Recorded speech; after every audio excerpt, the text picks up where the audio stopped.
With the coming of each new dawn, shadows of an ancient past echo across Australia, land of eternal mystery.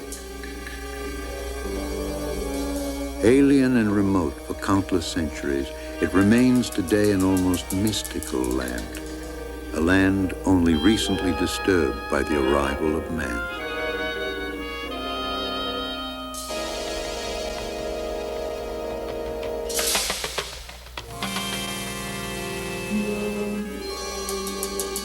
Long before the time of man, there appeared here creatures among the most bizarre on earth.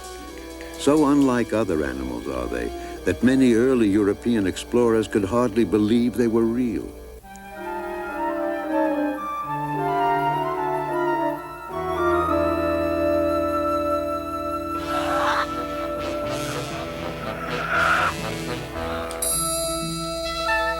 Even today, 3 centuries later, many of the questions the animals pose to science remain unanswered.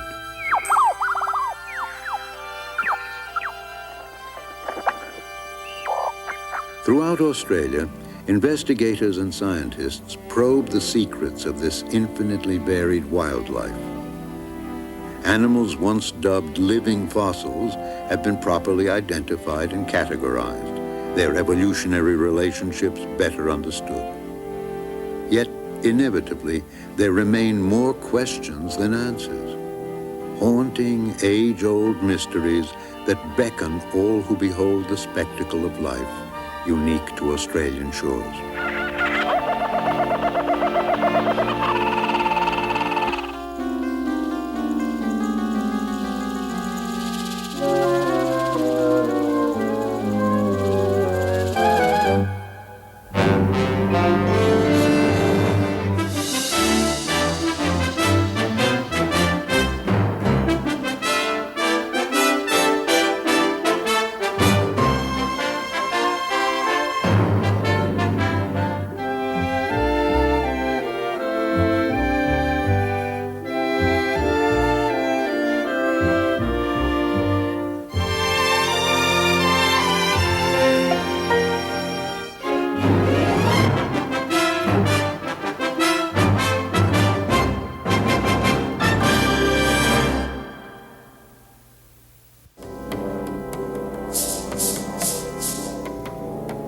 Washed by the South Pacific on the east and the Indian Ocean on the west, Australia stretches for almost 3 million square miles.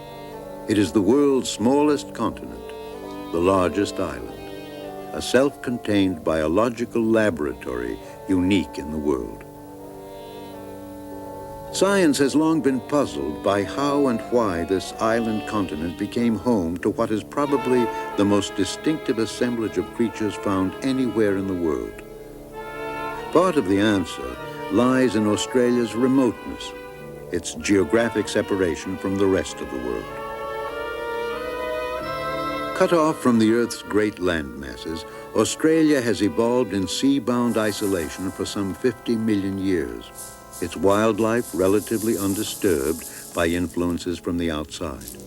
But the world as we know it today does not hold all the answers to Australia's past. We must look to a distant time in the Earth's geological history when the continents were joined. Scientists believe that somewhere in the continents we know today as the Americas, Antarctica, and Australia, the earliest marsupials evolved and fanned out. When the land mass split apart, the continents carried their life forms with them. However, in South America, predators and competitors for food eventually wiped out a great number of marsupial species. In Antarctica, they became frozen out of existence. Only in Australia, safely cut off from competitors, could these unique creatures flourish. And until the relatively late arrival of man, they evolved, for the most part, undisturbed for millions of years. Even today, Australia's human population is only 14.5 million. And because much of the interior is a harsh, arid land, the large cosmopolitan centers cluster on the coasts.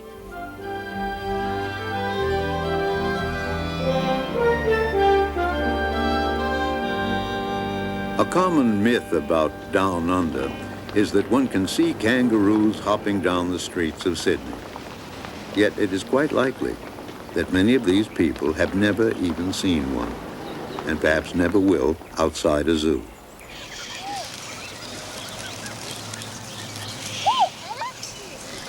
Zoos and sanctuaries are popular attractions throughout Australia.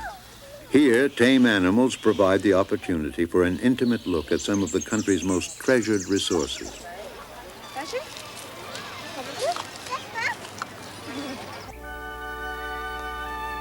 Most of the kangaroos at this sanctuary have been raised here as orphans, their mothers the victims of automobiles or a hunter's gun. Under the watchful eye of a keeper, the joeys, as young kangaroos are called, can be cared for until old enough to be on their own in the park. Premium bag. A pillowcase is an ample substitute for the mother's pouch. Good Jay. It's a baby.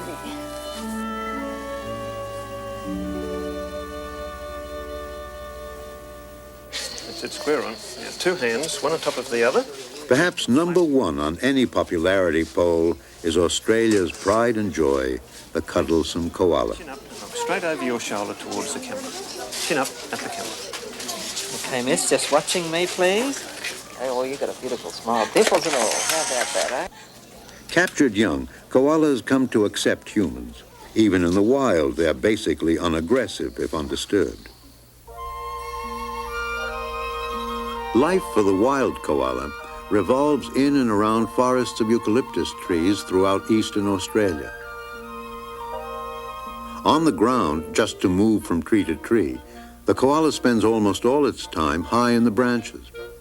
It has developed highly specialized adaptations for its arboreal life.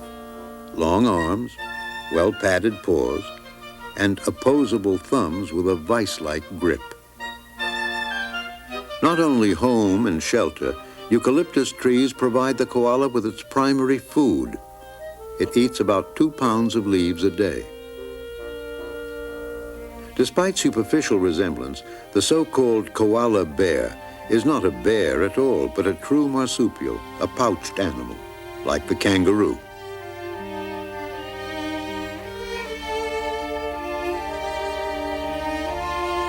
After birth, the young will stay in the mother's pouch for about 6 months.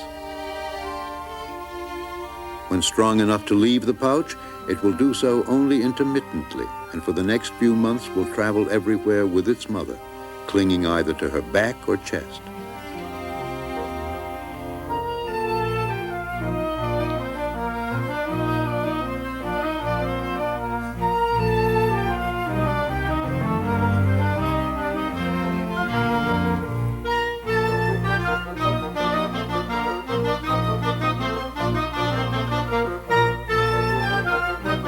The koala has inspired myriad reactions from observers over the centuries.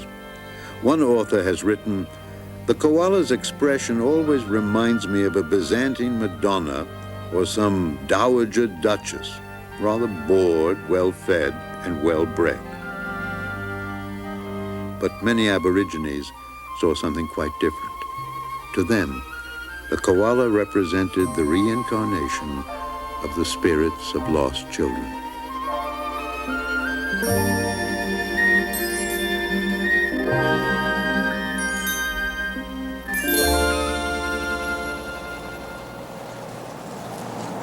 A research team from Queensland's National Parks and Wildlife Service is studying the koala's ecology and reproduction in the wild. Their study area is roughly 600 acres, where 30 to 40 koalas normally live. He's going up higher than he was when we first saw him. Yeah. Okay, let's go. Led by Dr. Greg Gordon, the researchers have been capturing and tagging koalas since 1971. It is by no means a simple task. First, they must get them down. And as the wary animal climbs even higher, the pole must be extended to reach it. This is not going to be all that easy, Greg. It's going to drop just near the edge of the embankment, so... Yeah, I'll be right moved. Experience has taught the scientists that the procedure is basically safe for the koala. Its sturdy build and thickly padded rump seem to protect it against the fall. That's it. You're just below him now. You're right, Go on, drag him off.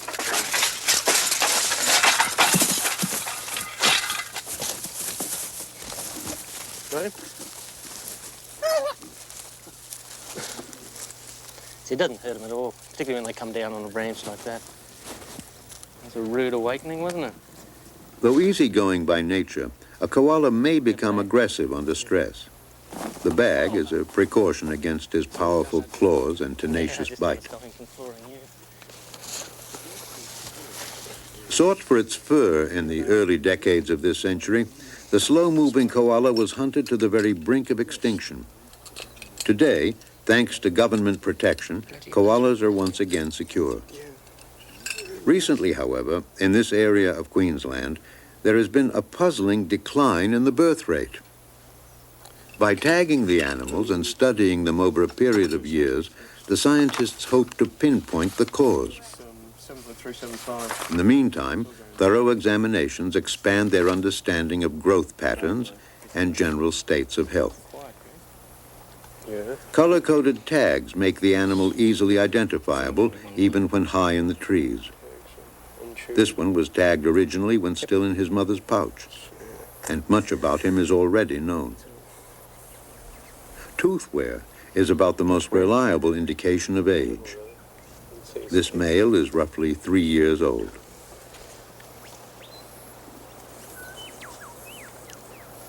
Yeah, we want to do his chest gland. On their chests, all male koalas have a scent gland which exudes a distinctive odor.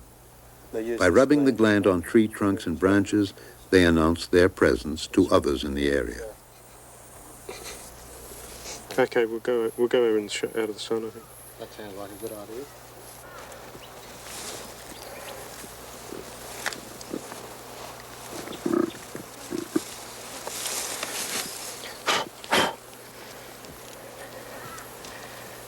Okay, fella. There we are, good as new. He's not going to go to that tree again.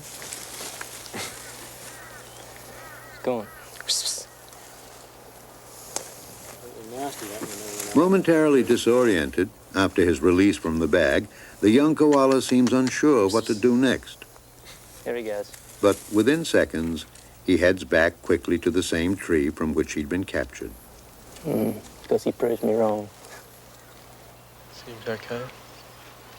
He took that rather well.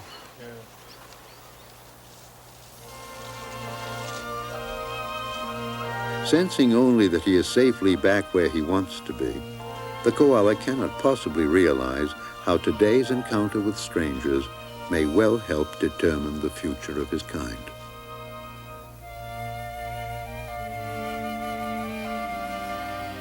Perhaps the very symbol of Australia, the kangaroo remains as fascinating today as when the first live specimen reached England in the 1700s. A handbill announcing the event proclaimed that to enumerate its extraordinary qualities would far exceed the common limits of a public notice. Now, almost 2 centuries later, a rare piece of film documents one of the kangaroo's most extraordinary qualities of all. After a gestation period of about a month, this red kangaroo prepares to give birth. Though scientists now understand the biology of marsupial birth, it is no less remarkable to behold. All marsupials are born in an undeveloped state, their growth to be completed inside the pouch.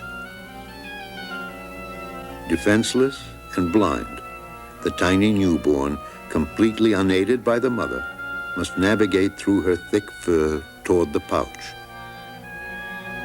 If it loses its way, it will die.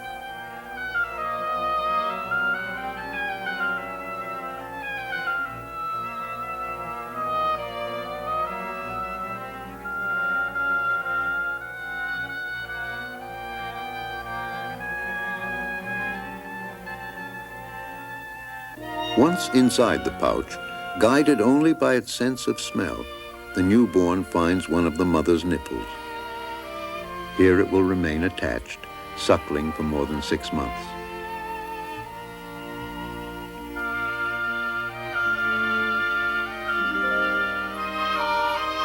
Now the joey will be strong enough to leave the pouch intermittently. But even when it is old enough to graze, it will return to the pouch to nurse for several months more.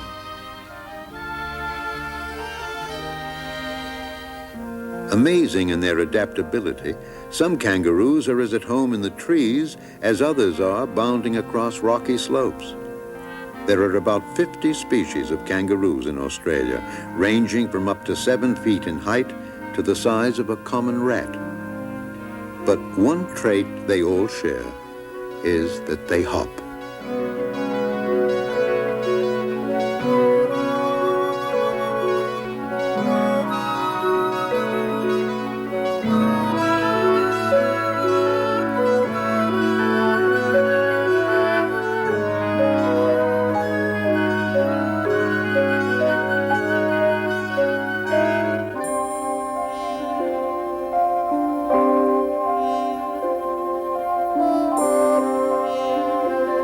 Though it may weigh as much as 200 pounds, the kangaroo is a picture of grace when it takes to flight. It can reach speeds up to 40 miles an hour and cover as much as 25 feet in one leap.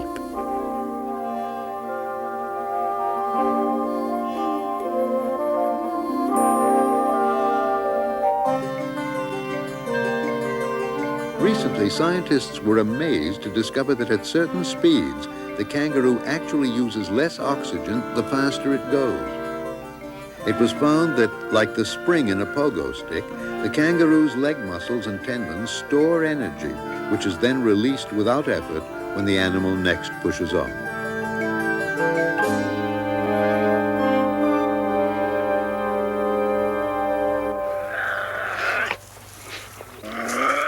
Though the kangaroo is no doubt the most famous marsupial, Australia boasts as many as 150 species of pouched animals. The ferocious-looking Tasmanian devil is one of the few that eat meat exclusively.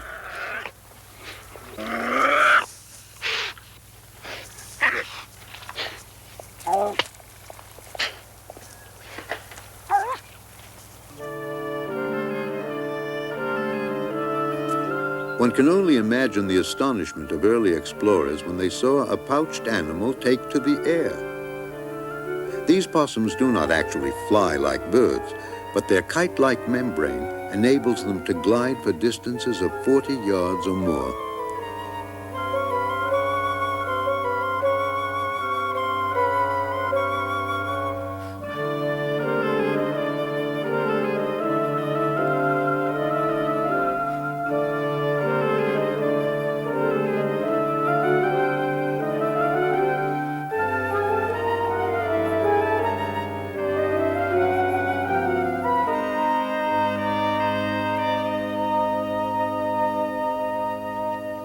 Only in small patches of Western Australia will one find the numbat, a small, gentle marsupial now extinct in other parts of the country.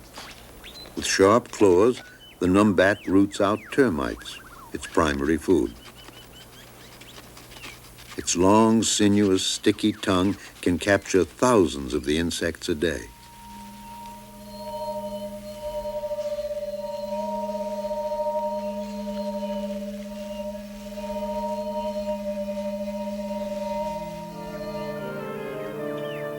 With its distinctive bands of white and its bottle-brush tail, the numbat is considered by many to be Australia's most beautifully marked marsupial.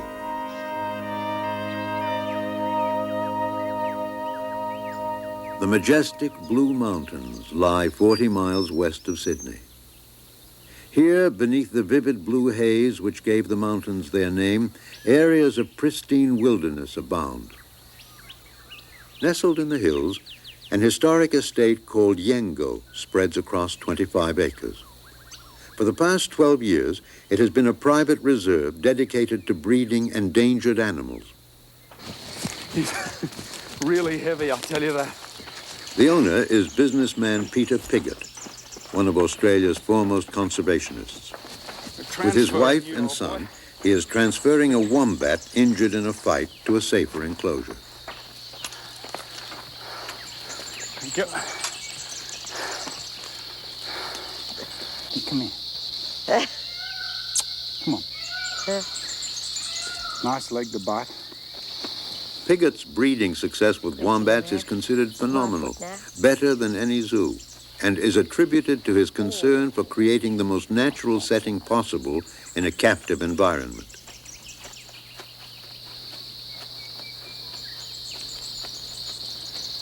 I guess that my first opportunity at doing something very constructive in the field of conservation was the rediscovery of a wallaby that we thought was extinct.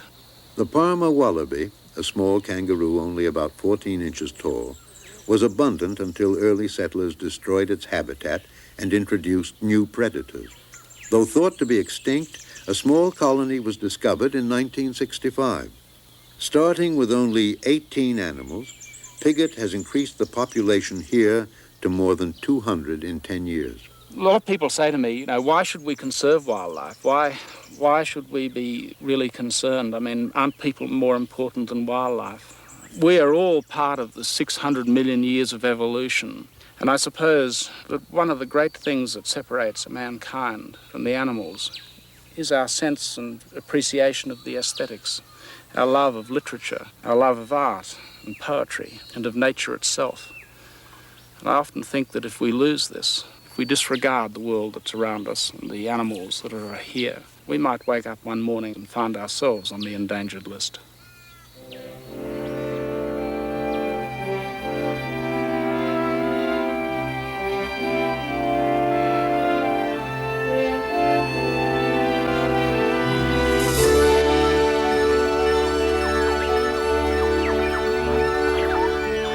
Her sky is ablaze with color. Australia has been called the foremost land of birds. More than 300 species are unique to her shores.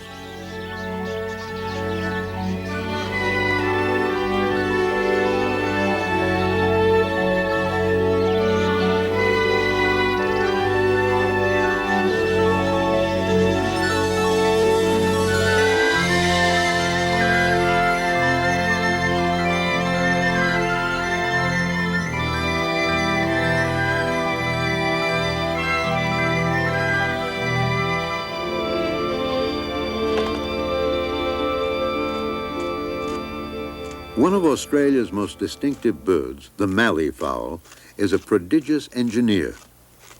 To incubate their eggs in a harsh environment that is generally dry and subject to sharp temperature changes, they build mounds up to 15 feet across and several feet high. Working together, male and female have laid down a bed of wet leaves and twigs. To seal in the moisture and heat of the fermenting compost, they cover the mound with sand.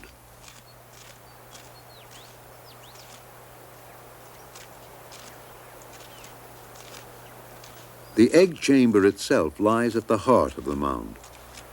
Beginning in the spring and continuing for 3 to 4 months, the female will come about once a week to lay a single egg.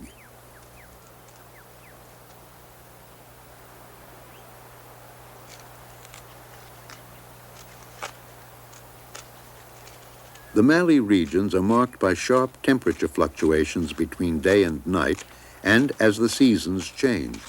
But the egg chamber must be kept at an almost constant 92 degrees. Once the female has laid her egg, she will leave the tending of the mound to her mate. To determine the temperature, he probes the sand.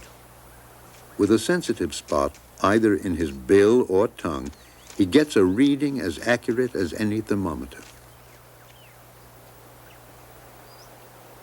Regulating the temperature by removing sand to release heat or adding sand to conserve it is an almost constant job for the bird, a consuming task to which he dedicates himself for up to 9 months of the year.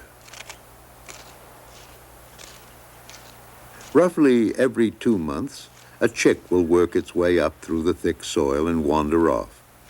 never to see its parents again. From the depths of the forest echoes a haunting and memorable sound. The lyrebird, master of vocal mimicry.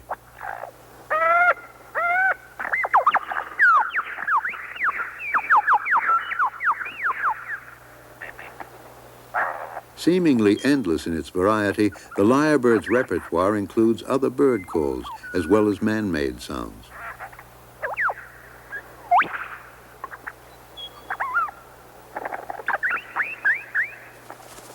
The mating ritual is highlighted by a shimmering display of the bird's immense fan-like tail.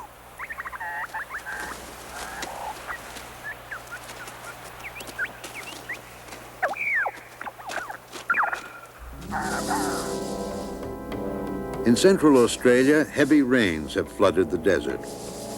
But storms are few and short-lived in this harsh, arid country.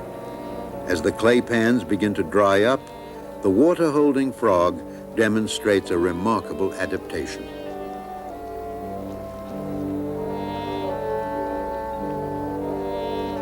Increasing its body weight by as much as 50% with water absorbed through the skin, the frog burrows into the softened clay to a depth of more than 3 feet.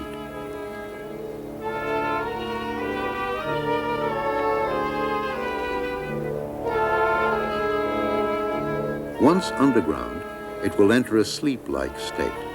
Its active life essentially over until the desert once again sees rain.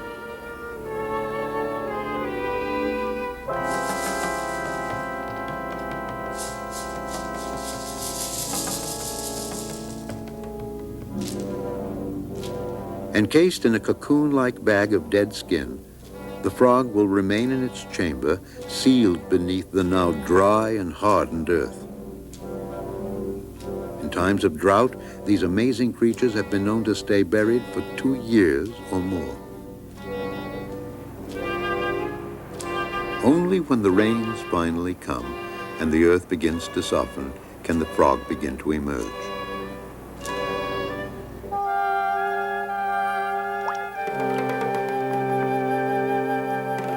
It must mate quickly so that its young will mature in time to soak up their own water supply and bury themselves until the next rains come.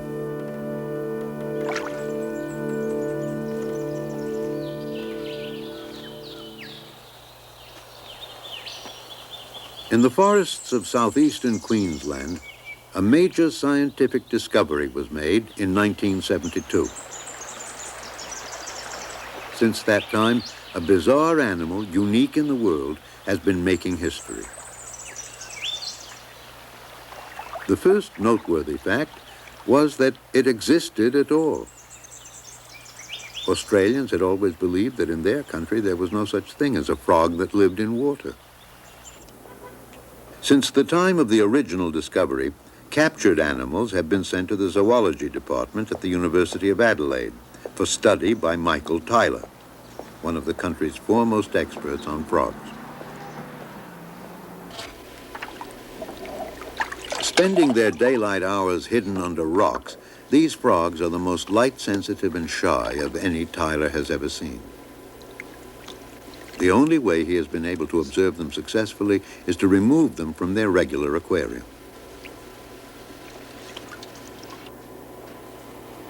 In a specially built tank with one-way glass windows, the frogs will be unaware of Tyler's presence.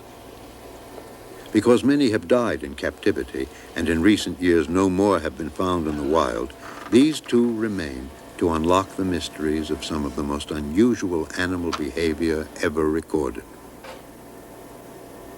Though action like this free-falling is bizarre and unexplained, it is the animal's reproduction that has most electrified the world. What is so unusual about the gastric brooding frog is the fact that it carries its young in its stomach. Superimposed on an X-ray, an artist's conception follows the growth of some 24 tadpoles until, at roughly 8 weeks, the female's stomach is completely distended with fully developed frogs ready to be born.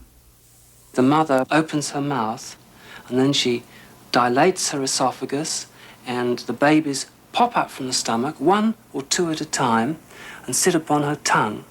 And then they sit and look around, look at the world outside, and then just very, very gently step out. Tyler's rare photo of an actual birth has made headlines around the world. Here we have an animal which can switch off acid being produced in the stomach, and an awareness that that would be an extremely novel way of being perhaps able to treat people who might need to be able to make use of that as an advantage. For example, during the treatment for peptic ulcers, it would be so useful to be able to switch off gastric acid secretion totally for a period of time and do it very, very readily. I say there's a long, long way between what we've done so far and such a thing as a possibility. But, I mean, a matter of a few years ago, no one would have dreamed that the existence of this frog with this habit could possibly occur. And so with that in mind, I don't think it's impossible or too far-fetched to maintain hopes that it may have a clinical application.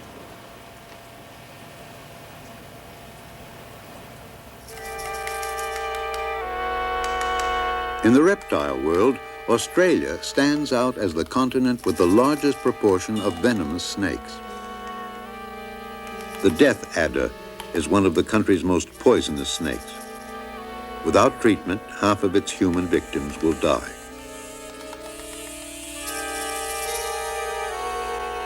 Like all snakes, the death adder feeds primarily on small animals like lizards. Its approach is neither timid nor aggressive, for in the end, it relies on an extraordinary device for enticing the skink within range. Wriggling its tail tip as a lure, the snake can lie quietly and wait. Attracted by what must appear to be a squirming insect, the skink draws near.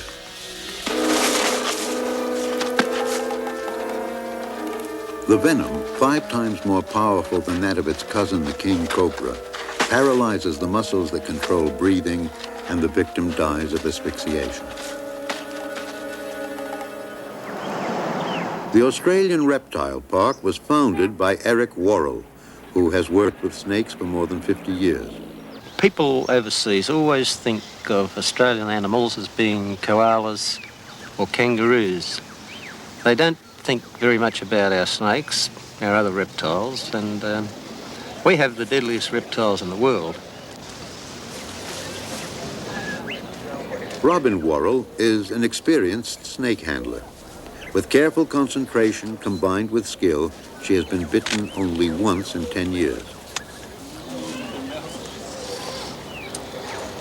Though her snake milking demonstration may draw curious crowds, the primary goal of her work lies in the realm of science and medicine.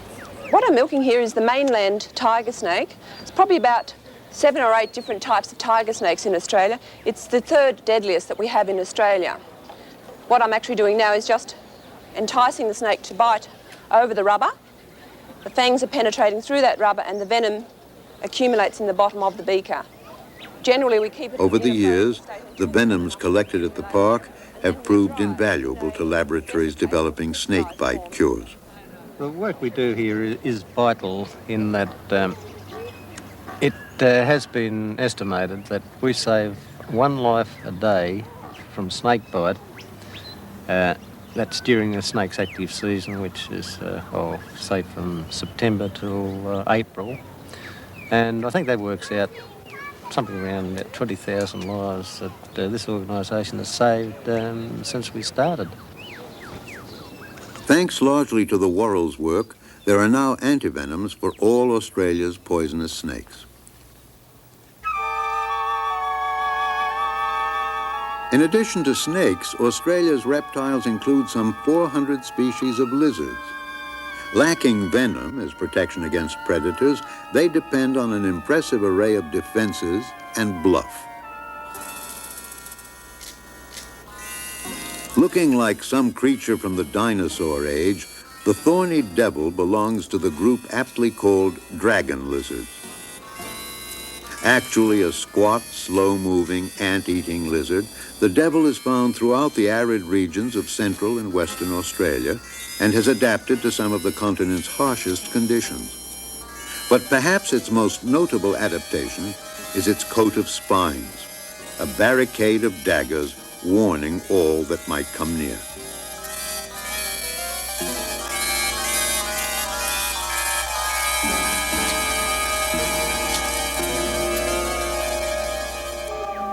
Lizards abound throughout Australia. The most famous, and perhaps the most spectacular, roams the forests of the warmer northern regions.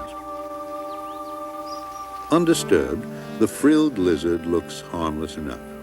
But in the face of an enemy, it performs with remarkable bluff.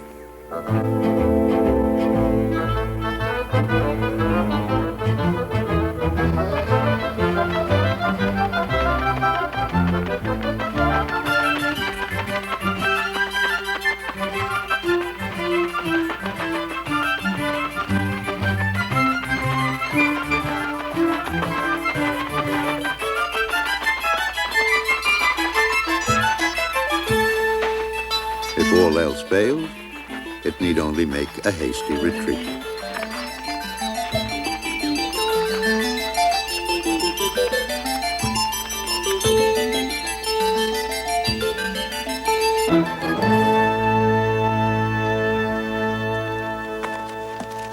It's a windy day today, isn't it? The entire range of Australian wildlife is the domain of these two naturalists. As long as it doesn't rain. Together, they are known as Mantis Wildlife Films.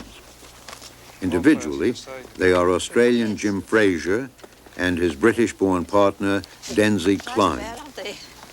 For the past 12 years, they have specialized in filming behaviors the naked eye can barely see. There it is. Today, the object of their search is one of the most fearsome ants on Earth.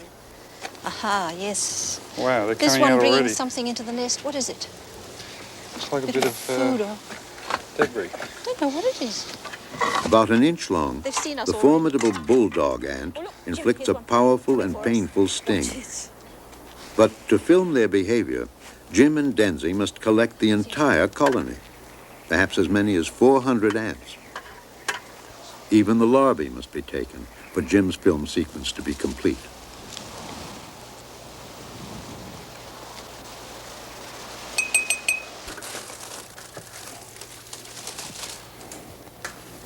There we are. At Denzi's home, the headquarters of Mantis Films, Jim has built a plaster model based on his knowledge of the nest in the wild. There's quite a lot of them on the glass there. On the Yes, plastic. right. Well, what I'll do is... coming out everywhere. The slippery white coating at the top will prevent the ants from escaping. It's amazing what a lot of noise they make, isn't it? Running around. Wow. You can actually see the sting coming out and trying to sting the glass. Going in between the sections of glasses. Look at this one here. Look at the sting. They're Wow. not happy, are they? Well, if I had my home uprooted like that, I wouldn't be very happy either.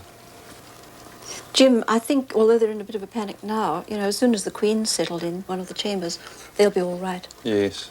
They're starting to slow down now. They're not quite as frantic as they were. No, they're not. Well, some of them have found the larvae and pupae down below. It will be 3 or 4 days before the ants settle down sufficiently for Jim to begin filming.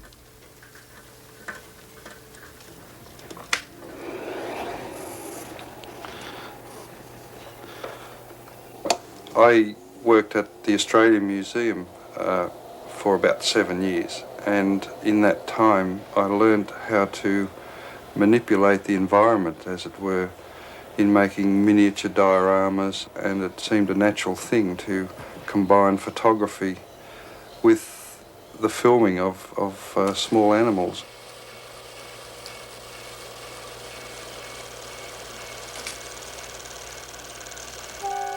Colony life centers around the queen, whose primary function is to lay eggs. She may produce as few as 1 a day, or as many as 1 every 2 hours.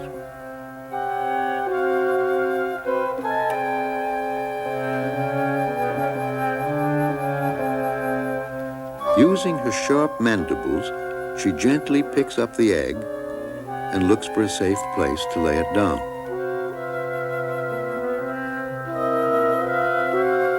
She must be careful that the voracious developing larvae do not steal it for food.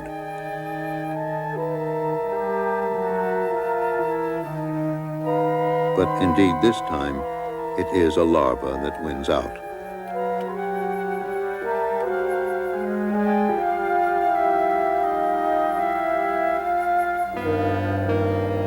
To complete their development into adult ants, the larvae will seal themselves inside a cocoon they make by spinning silk around debris from the tunnel floor.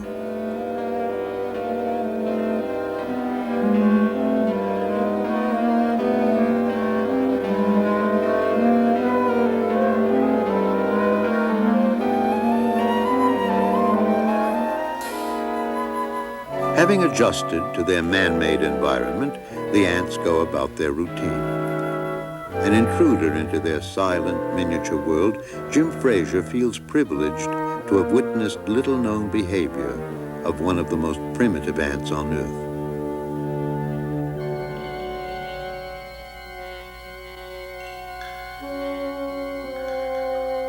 Millions of years of isolation in Australia have protected a group of animals that today has no living relatives on Earth. Sharing features of both ancestral reptiles and early mammals, they may offer a glimpse of how more modern mammals evolved. One of these egg-laying mammals, or monotremes, is the echidna, the spiny anteater. This small, unaggressive creature has only a tiny mouth at the end of its stick-like snout and no teeth.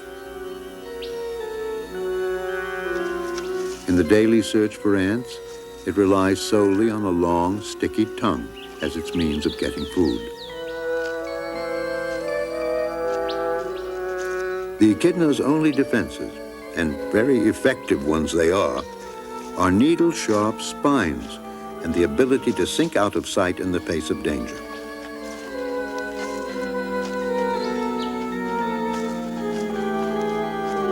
Digging rapidly into the hard earth, the powerful echidna can disappear within minutes.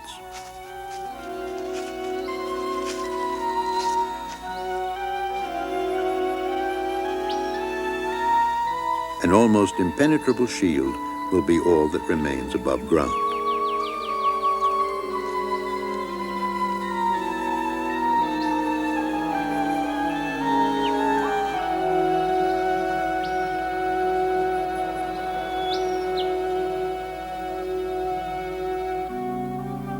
The female echidna carries a single leathery egg in a pouch that forms on her belly at the beginning of the breeding season. In about 10 days, the egg will hatch.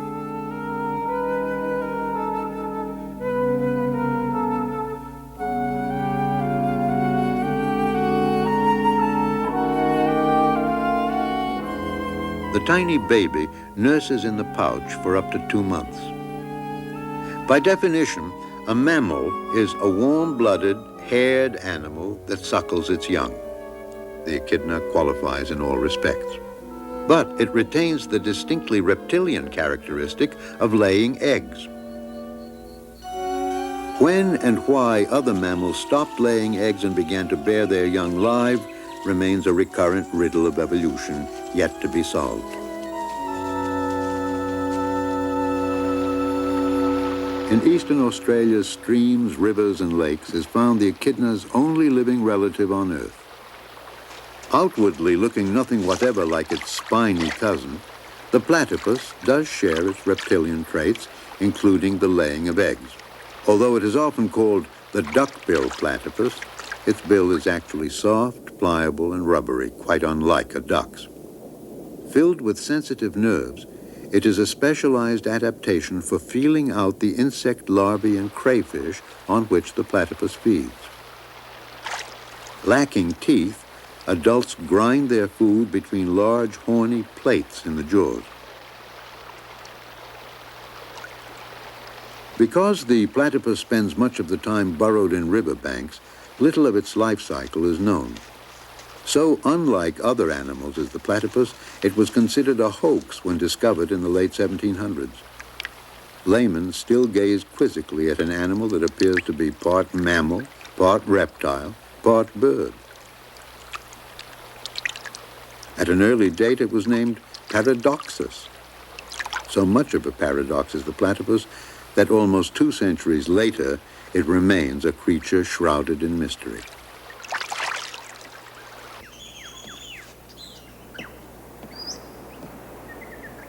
One of Australia's foremost naturalists, David Flay, has been studying the platypus for close to 50 years. Today, at his fauna reserve in Queensland, visitors can enjoy an assortment of Australian exotica, but it is the platypus most tourists come especially to see. Well, he's going through his ordinary routine now. He's out feeding and swimming, and when he's had enough of that, which goes on for about 10 hours, right into the night, he goes back into these tunnels, curls up and goes to sleep. It was almost 40 years ago that Flay gained worldwide fame as the first person to breed a platypus in captivity. It began in 1943 with a couple named Jack and Jill.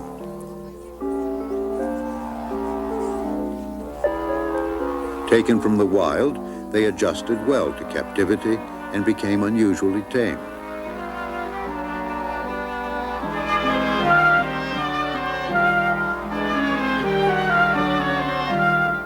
Not long after mating had been observed, Jill stopped eating and disappeared into her nesting burrow.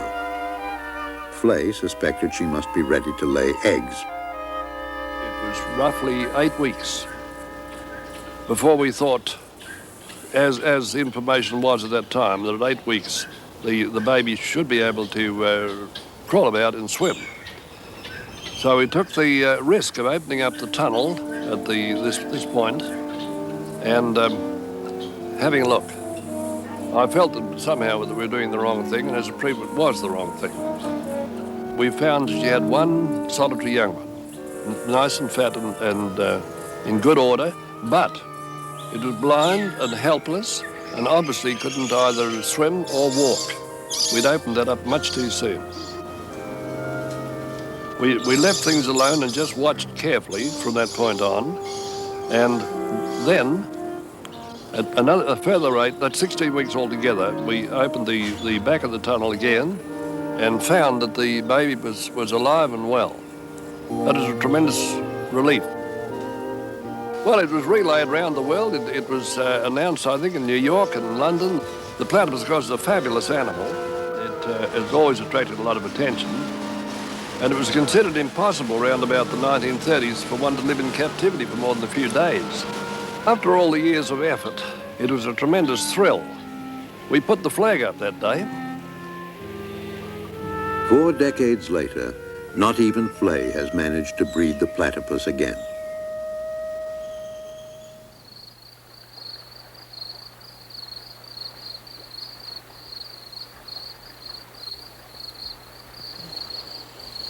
With his assistance from the University of Queensland, Dr. Frank Carrick works after dusk and at dawn when the platypus is most active. He has been studying the animal's ecology since 1972. Yeah, you're going. Okay, at least with the water being high like this, there's not many snags to... An unweighted fishing net has been laid parallel to the riverbank. The scientists check the net at regular intervals, guided by a light from shore. Although the net is designed so the animal can surface and breathe, there is always the danger of entanglement. Gary, I think there might be an animal up the net a bit further from us there. Would you like to just put the spot on it? Excellent. Yeah, he's gone under a bit. We'll go up and get him out.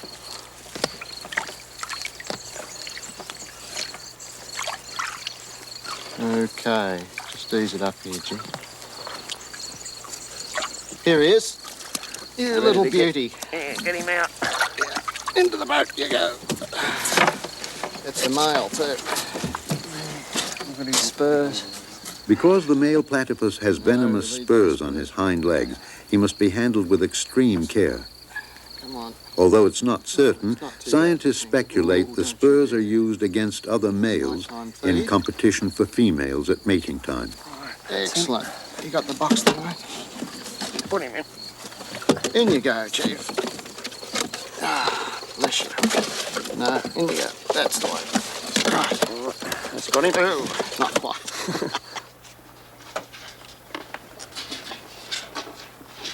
Yeah, check him. Let's have a look at him. Yeah. Good boy. Once the animal is lightly sedated, Dr. Carrick can safely begin his examination. Although the platypus has existed for millions of years, significant information on its ecology has been gathered only within the last decade. And so, even the most basic data on weights and measurements are invaluable. More than that, isn't it? 2100. I think really the platypus is one of the most crucial animals of all the Australian animals that we need to know much more about, both for the interests of seeing how patterns in the modern mammals evolved, and also, of course, in helping us in a rational way to ensure the platypus does continue on into the future as it has done for many millions of years. It always happens, doesn't it? It's starting to rain. Thanks, Jim. Righto, mate, you'll never notice it. Levels of hormones in the blood help the scientists determine when and how often the male platypus is sexually active. In any wildlife study, many of the important findings come from animals that have been captured before and then followed over time. Because platypuses, for the most part, remain in a relatively small home range, Carrick hopes to entrap this animal again, a metal band identifying him as number 89. Bit of jewellery. Now marked and identified by his captors, number 89 is ready to be set free, to return to his burrows, his secret ways. We're going to go down with you? No. No, I'll put him in. Righto. No sense everyone getting wet. With the surge of scientific research in Australia over the past 2 decades, a fascinating tableau of life has unfolded. Unlike bewildered early explorers who saw only a topsy-turvy world of improbable-looking animals, scientists of today understand how isolation and geography helped shape the evolution of Australia's wildlife. But the puzzle is far from complete. And so it remains. Haunting questions of an ancient past echo still across this remote, exotic land. Perhaps someday, one small animal with its tiny metal band may help unlock some of the long-hidden secrets of Australia, a land that time forgot.